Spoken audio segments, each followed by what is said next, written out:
मी आजच्या या सभेची सुरुवात नियोजित वक्त्यांपैकी अंबरसिंग चव्हाण यांच्यापासून करेल। मी अंबरसिंग चव्हाण यांना विनंती करतो की त्यांनी थोडक्यात पक्षाची भूमिका या ठिकाणी मांडावी।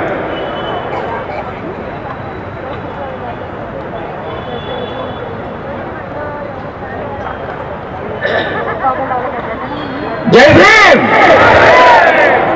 जेवण झालंय का? आवाज आला पाहिजे जोरात,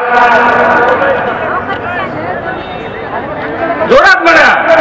वंचित बहुजन आघाडीचा मित्रहो, सर्वप्रथम आपल्यासाठी ज्या महापुरुषांनी आपलं सर्वस्व वेचलं त्या सर्व महापुरुषांना मी अभिवादन करतो। या विधानसभेच्या मुंबईच्या सर्व उमेदवारांसाठी आजची ही सभा आपण आयोजित केली आहे। या सभेचं वैशिष्ट्य हे आहे, मुंबईतल्या मध्यवर्ती जागी आपण ही सभा आयोजित केली आहे, जेणेकरून आपल्या सर्व मतदारांपर्यंत हा संदेश आपल्याला पोहोचवता येईल। वंचित बहुजन आघाडी आत्ताच मोकळे सरांनी सांगितलं सर्वाधिक जागा लढवणारा पक्ष आहे। या सर्वाधिक जागा लढवणाऱ्या पक्षाचे सर्वाधिक उमेदवार निवडून आणणं ही तुमची माझी प्राथमिक जबाबदारी आहे, कर्तव्य आहे। आणणार का निवडून? जोरात बोला। या मित्र हो, आज आपल्या समोर ज्या समस्या आहेत,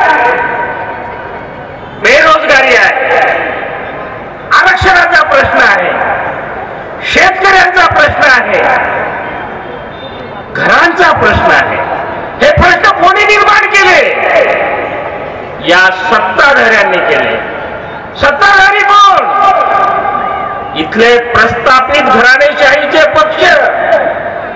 हे पक्ष नसून या प्रस्थापित घराणेशाहीच्या या टोळ्या आहेत, टोळ्या। या टोळ्यांनी आपल्याला आजपर्यंत लुटलेला आहे। या टोळ्यांनी कुठल्या माळ्याला उमेदवारी दिली का? कुठल्या वटाला उमेदवारी दिली का? कुठल्या तेऱ्याला उमेदवारी दिली का? कुठल्या बंजाराला दिली का? कुठल्या फकीरला दिली का? पिंजारीला दिली का? काय उत्तर आहे? नाही। मग ही लोकशाही कशासाठी? लोकशाही कशासाठी? हे फक्त लोकशाहीचा बुरखा पांघरून आजपर्यंत आपली मतं लुटत आलेली आहे। अशा मताच्या लुटारूंना तुम्ही मत देणार आहात का? मताच्या लुटारूंना तुम्ही मत देणार का? जोरात बोला। नाही। मग मत कोणाला देणार? जे प्रश्न तुमचे आमच्या समस्या ज्यांनी वाढवल्या त्यांना मत देऊ नका। तर मत कोणाला द्यायचंय? जे समस्या सोडवण्यासाठी, तुमच्या आमच्यासाठी सातत्याने गेले 40 वर्ष लढाई करतायत। तुम्हाला आम्हाला इथल्या कोळ्याला, माळ्याला, साळ्याला, आगरीला, भंडारीला, बहुतांना विधानसभेत आणि लोकसभेत नेण्यासाठी, पोहोचवण्यासाठी जीवाचं रान करतायत। आजारी असून सुद्धा तुमच्या आमच्यासाठी सभा देत आहे। त्या पक्षाच्या निशाणी काय? Gas cylinder. मग मत कोणाला देणार? गॅस सिलेंडरला। आज ज्यांनी शिक्षण महाग केलंय, आरोग्याची दुरावस्था केली आहे, शिक्षण महागड्या करून ठेवलाय, ह्या महागड्या हे काय करू पाहताय? तुम्हाला आम्हाला शिक्षणापासून वंचित ठेवू पाहताय। तुम्हाला माहिती आहे, ह्याच लोकांनी इथल्या विमुक्त भटक्यांना त्रिबिलियन लागू केलं।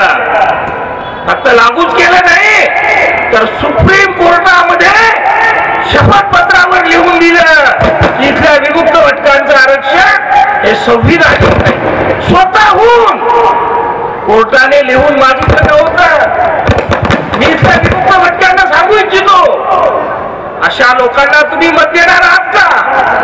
मग तो बंजारा असेल, वडार असेल, कैकाडी असेल, घिसाडी असेल, बेलदार असेल, भोई असेल, देणार का मत? नाही देणार. अरे तुमच्या आमच्या मुलावर आमचा हक्क अधिकार जे खुलेआम लुटून नेत आहेत, ह्याच लोकांनी आपलं राजकीय आरक्षण सुद्धा हिरावून घेतलं आहे. येणाऱ्या निवडणुका ज्या आहेत स्थानिक स्वराज्य संस्थांच्या, त्या विना आरक्षण होणार आहे. अशा लोकांना की ज्यांनी संगणमताने आमचे अधिकार जे आमच्या बापाने संविधानाद्वारे दिले होते, ते आरक्षण, ते हक्क आणि अधिकार जे लोक काढून घेत आहेत, अशा प्रस्थापितांना मत देणार का? आजपर्यंत ती ही चूक केली तुम्ही. यापुढे आपल्यासाठी लढणाऱ्या वंचित बहुजन आघाडीला आणि ह्या स्टेजवर बसलेल्या सर्व शिलेदारांना तुम्हाला मत द्यायचं. महिलांना विनंती करतो, गॅसशिवाय चूल पेटत नाही आणि चूल नाही पेटलं तर पोटात जेवण जाणार नाही, अशी निशाणी आपल्याकडे आहे. त्यामुळे ह्या गॅस सिलेंडरला जसं गॅस कायम भरला आलं असेल तर घरातली चूल पेटते, तसं ह्या गॅस सिलेंडरला भरभरून तुम्हाला आम्हाला मतदान द्यायचं आहे.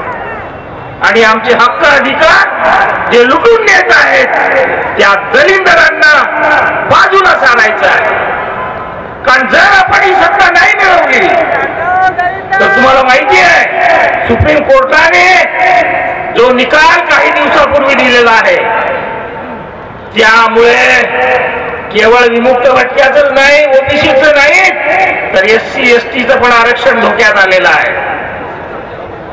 आणि हे सर्व जाणीवपूर्वक केलं जात आहे, लक्षात घ्या, जाणीवपूर्वक केलं जात आहे.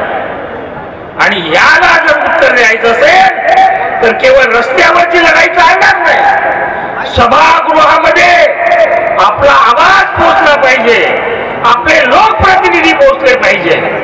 आणि हे लोकप्रतिनिधी पोहोचवण्याचं काम तुम्हाला आम्हाला करायचं आहे. तर येत्या 20 नोव्हेंबरला आपण सर्वांनी गॅस सिलेंडरचं बटन दाबून वंचित बहुजन आघाडीला विजयी करायचं आहे. जोरात